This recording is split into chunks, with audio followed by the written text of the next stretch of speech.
Tak v pohodě, Dané. We definitely want to get rid of these bits here. Bude minuty.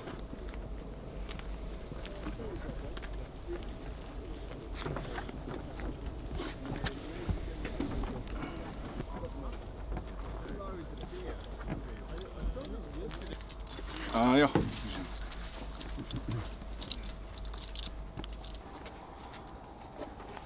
Andy, that lorry. Where? Oh.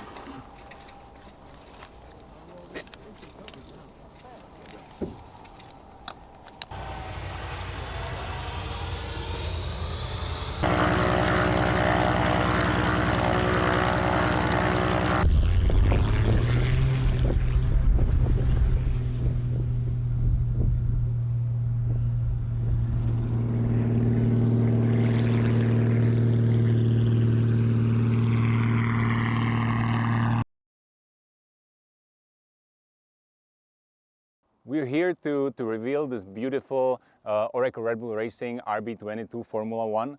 I will remove the fabric with my airplane and actually with the tail of my airplane. So it's very challenging.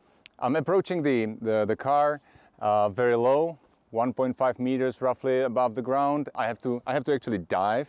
And in the very last moment, I don't see the formula, so we have to have like a special marking next to the runway, which I'm like looking at. And according to these markings, I just pull. And then the tail just go to the front. The airplane is rotating, and there's a special hook. I was very happy when I hit the rope, and I feel that there is the fabric behind me. I can feel it in the behavior of the airplane. It's much more stabilized, and the tail is a little heavier. So I know that I actually hook it. So it's just incredible feeling. To odhalení celý je takový jako velice specifický. Spočívá v tom, že já poletím vlastně velice nízko za tou formulí a přes formuli a přímo nad ním budu dělat takový kobra manévr, vlastně takový velice jakoby ostrý, agresivní manévr. A ocasem toho letadla tak vlastně chytnu takový provázek, který je napojený na plachtu, která je přehozená přes tuhle formuli. A tím, že ho chytnu, tak samozřejmě se mi to chytne do takového speciálního záchytného systému, který mám na ocase letadla a tím vlastně dojde k odhalení toho speciálu tady, na kterém sedím.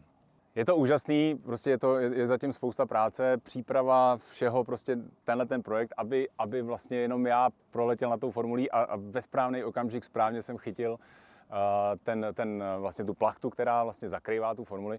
A je to úžasný, když jsem nad tím proletěl, tak vlastně cítit, já vlastně v tom řízení cítím, že jsem teda tu plachtu zachytil a je úžasný prostě cítit, že se to povedlo všechno, že nejsem na té špičce té pyramidy, protože zatím stojí samozřejmě obrovská příprava tohohle projektu a vej ten poslední, kdo to nakonec pokazí, tak to bych opravdu nerad. A jsem obrovský fanoušek Formule 1, takže samozřejmě sleduju a o to víc jsem rád, že jsem tohohle součástí.